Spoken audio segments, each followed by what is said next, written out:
ಕಾಂಗ್ರೆಸ್ ಸರ್ಕಾರ ಅಧಿಕಾರಕ್ಕೆ ಬಂದ ಬಳಿಕ ರಾಜ್ಯದಲ್ಲಿ ಕಾನೂನು ಸುವ್ಯವಸ್ಥೆ ಸಂಪೂರ್ಣ ಹದಗೆಟ್ಟು ಹೋಗಿದೆ. ಇಲ್ಲಿ ಸರ್ಕಾರ ಇದೆಯೋ ಇಲ್ಲವೋ ಎನ್ನುವಂತಹ ಸಂಶಯ ಜನಸಾಮಾನ್ಯರಿಗೆ ಕಾಡತೊಡಗಿದೆ ಎಂದು ಬಿಜೆಪಿ ವಕ್ತಾರ ಜಗದೀಶ್ ಶೆಣವ ಆರೋಪವನ್ನ ಮಾಡಿದ್ದಾರೆ. ಸುದ್ದಿಗಾರರ ಜೊತೆ ಮಾತನಾಡಿದ ಅವರು, ಕ್ರಿಮಿನಲ್ಗಳಿಗೆ ಪೊಲೀಸರ ಭಯ ಇಲ್ಲದಂತಾಗಿದೆ. ಪೊಲೀಸರು, ಮಂತ್ರಿಗಳು ಸರ್ಕಾರ ವರ್ಗಾವಣೆ ದಂಧೆಯಲ್ಲಿ ನಿರತರಾಗಿದ್ದಾರೆ. ಹೀಗಾಗಿ ಕಾನೂನು ಸುವ್ಯವಸ್ಥೆ ಮಾಡಲು ಇವರಿಗೆ ಪುರುಸೊತ್ತು ಇಲ್ಲದಂತಾಗಿದೆ. ಮುಖ್ಯಮಂತ್ರಿ, ಉಪಮುಖ್ಯಮಂತ್ರಿ ಸದನದಲ್ಲಿ ನಡೆದುಕೊಳ್ಳುವ ರೀತಿ ನೋಡಿದ್ರೆ ಇದು ಸಾಬೀತಾಗಿದೆ ಎಂದು ನುಡಿದರು.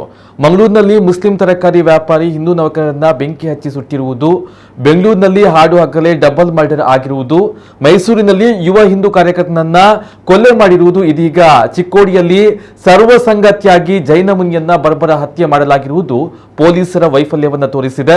ಜೈನ ಮುನಿ ಹತ್ಯೆ ಪ್ರಕರಣ ಪ್ರಪಂಚದಲ್ಲೇ ಅತ್ಯಂತ ಬರ್ಬರವಾದ ಹತ್ಯೆಯಾಗಿದೆ. ಹೀಗಿದ್ರೂ ರಾಜ್ಯ ಗೃಹ ಸಚಿವರು ಇದನ್ನ ಒಂದು ಸಾಮಾನ್ಯ ಕೊಲೆ ಎಂಬಂತೆ ಹೇಳ್ತಾ ಇದ್ದಾರೆ. ಇದರಲ್ಲಿ ಎರಡನೇ ಆರೋಪಿಯನ್ನು ರಕ್ಷಿಸುವ ಕೆಲಸವನ್ನ ಮಾಡಲಾಗ್ತಾ ಇದೆ. ಈ ಎಲ್ಲ ಘಟನೆಗಳ ಹಿಂದೆ ಯಾವುದೋ ಒಂದು ಷಡ್ಯಂತ್ರ ಇದೆ ಎಂದು ದೂರಿದ್ರು. ಈ ಪ್ರಕರಣವನ್ನ ಗಂಭೀರವಾಗಿ ತೆಗೆದುಕೊಳ್ಳಬೇಕು ಹಾಗೂ ಪ್ರಕರಣವನ್ನ ಸಿಬಿಐಗೆ ನೀಡಬೇಕು ಎಂದು ಒತ್ತಾಯಿಸಿದ್ರು.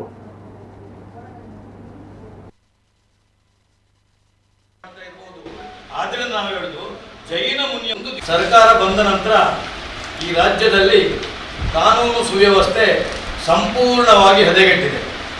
ಇಲ್ಲಿ ಸರ್ಕಾರ ಇದೆಯೋ ಇಲ್ಲವೋ ಎಂಬ ಭಾವನೆ ನಮಗೆ ಬರ್ತಾ ಇದೆ. ನಮಗೆಲ್ಲ ಜನಸಾಮಾನ್ಯರಿಗೆ, ಕ್ರಿಮಿನಲ್ಗಳಿಗಂತೂ ಪೊಲೀಸರ ಭಯವೇ ಇಲ್ಲವಂತಾಗಿದೆ. ಸರ್ಕಾರ, ಮಂತ್ರಿಗಳು ಸಂಪೂರ್ಣವಾಗಿ ವರ್ಗಾವಣೆ ದಂಧೆಯಲ್ಲಿ ನಿರತರಾಗಿದ್ದಾರೆ. ಮುಖ್ಯಮಂತ್ರಿ ಹಾಗೂ ಉಪಮುಖ್ಯಮಂತ್ರಿಗಳು ಸದನದಲ್ಲಿ ನಡೆದುಕೊಳ್ಳುತ್ತಿರುವ ಒಂದು ರೀತಿ, ಆ ಒಂದು ಸ್ಥಾನಕ್ಕೆ ಅವರು ಅರ್ಹರೋ ಅಲ್ಲವೋ ಎಂಬುದನ್ನು ಜನ ಪ್ರಶ್ನಿಸುವಂತಹ ಸಂದರ್ಭ. ಉದಾಹರಣೆಗೆ, ಯಾರಾದರೂ ವಿರೋಧ ಪಕ್ಷದವರು ಪ್ರಶ್ನೆ ಕೇಳಿದರೆ ಏಕವಚನದಲ್ಲಿ ಅವರಿಗಿಂತ ಎಷ್ಟೋ ಹಿರಿಯರನ್ನು ನೀನು ಕೂತ್ಕೊಳ್ಳ, ಏಕವಚನದಲ್ಲಿ. ಈ ಹಿಂದೆ ಕೇವಲ ಸಿದ್ದರಾಮಯ್ಯ ಮಾತಾಡ್ತಿದ್ರು, ಆದರೆ ಈಗ DKC ಕೂಡ ನಿನ್ನೆ ತಾವು ನೋಡಿರ್ಬೋದು, ಯತ್ನಾಳರು ಅವರಿಗಿಂತ ಪ್ರಾಯದಲ್ಲಿ ಹಿರಿಯರು, ಅವರನ್ನು ಕೂಡ ಯಾರೋ ಒಬ್ಬರು ಹುಡುಗರನ್ನು ಹೇಳಿದ್ರು ಆಗ್ಬೋದು, ನಿನ್ನೆ ಮೊನ್ನೆ MLA ಆದವರನ್ನು ಹೇಳಿದ್ರೆ ಆಗ್ಬೋದು.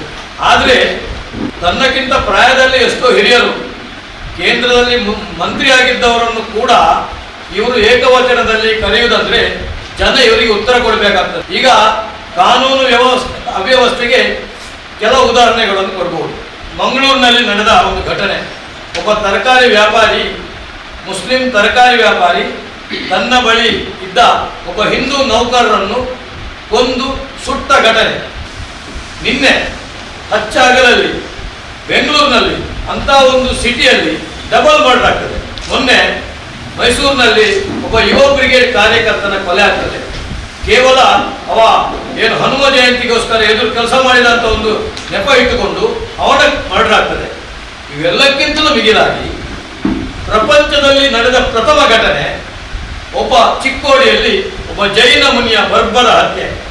ಜೈನ ಮುನಿ ಅಂತ ಹೇಳಿದ್ರೆ ಸರ್ವಸಂಗ ಪರಿತ್ಯಾಗಿ, ಯಾವುದೋ ಒಂದು ಕಾರಣಕ್ಕೆ ಕರೆಂಟ್ ಕೊಟ್ಟು ಕೊಲ್ತಾರೆ, ಕೊಂದು ತುಂಡು ತುಂಡು ಮಾಡಿ ಬೋರ್ವೆಲ್ಲಲ್ಲಿ ಹಾಕ್ತಾರೆ ಅಂತ ಹೇಳಿದೆ. ಇದು ಪ್ರಪಂಚದಲ್ಲಿ ನಡೆದ ಅತ್ಯಂತ ಬರ್ಬರ ಘಟನೆ. ಪ್ರಪಂಚದಲ್ಲಿ ಇಷ್ಟವರೆಗೆ, ದೇಶದಲ್ಲಿ ಅಲ್ಲ, ಇಡೀ ಪ್ರಪಂಚದಲ್ಲಿ ಒಬ್ಬ ಜೈನ ಮುನಿ, ದಿಗಂಬರ ಜೈನ ಮುನಿಯನ್ನು ಕೊಂದ ಇತಿಹಾಸ ಇಲ್ಲ. 2 ಆರೋಪಿಗಳಿದ್ದರು. ಎರಡನೇ ಆರೋಪಿಯನ್ನು ರಕ್ಷಿಸುವ ಕೆಲಸವನ್ನು ಸರ್ಕಾರ ಮಾಡ್ತಾ ಇತ್ತು. ಆದರೆ ಸದನದಲ್ಲಿ ಈ ವಿಷಯ ಜೋರಾಗಿ ಎತ್ತಿದ ನಂತರ ಆರೋಪಿ ಹೆಸರನ್ನು ಹೇಳಿಕೆ ಶುರು ಮಾಡಿದ್ರು. ಯಾಕಂದ್ರೆ ಹೇಳಿದ್ರೆ ಒಬ್ಬ ಮುಸಲ್ಮಾನ ಆಗಿದ್ದೆ ಎನ್ನುವ ಒಂದು ಕಾರಣಕ್ಕಾಗಿ ಎರಡನೇ ಆರೋಪಿ ಹೆಸರನ್ನು ಒಂದು ದಿವಸ ಹೇಳಿಲ್ಲ. ಎರಡನೇ ಆರೋಪಿ ಅಂತ ಮಾತ್ರ ಬಂತು. ಒಬ್ಬನೇ ಆರೋಪಿಯನ್ನು ಬಿಂಬಿಸುವ ಕೆಲಸ ಮಾಡಿತು. ಆದರೆ ನಮ್ಮ ನಿರಂತರ ಒಂದು ಪ್ರೆಷರ್ ಇದ್ದರಿಂದ ಎರಡನೇ ಆರೋಪಿಯನ್ನು ಕೂಡ ಮಾಡಿದ್ರು.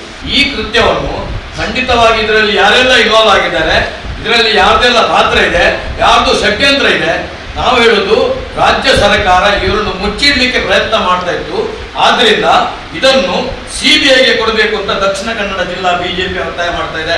ಸರ್ಕಾರ ಗಂಭೀರವಾಗಿ ಪರಿಗಣಿಸಬೇಕು, ಅದನ್ನು ಒಂದು ಪ್ರತಿಷ್ಠೆಯ ಪ್ರಶ್ನೆಯಾಗಿ ತಗೊಳ್ಬಾರ್ದು, ಇದನ್ನು CBIಗೆ ಕೊಡಬೇಕು ಎಂದು ಬಿಜೆಪಿ ದಕ್ಷಿಣ ಕನ್ನಡ ಜಿಲ್ಲಾ ಒತ್ತಾಯ.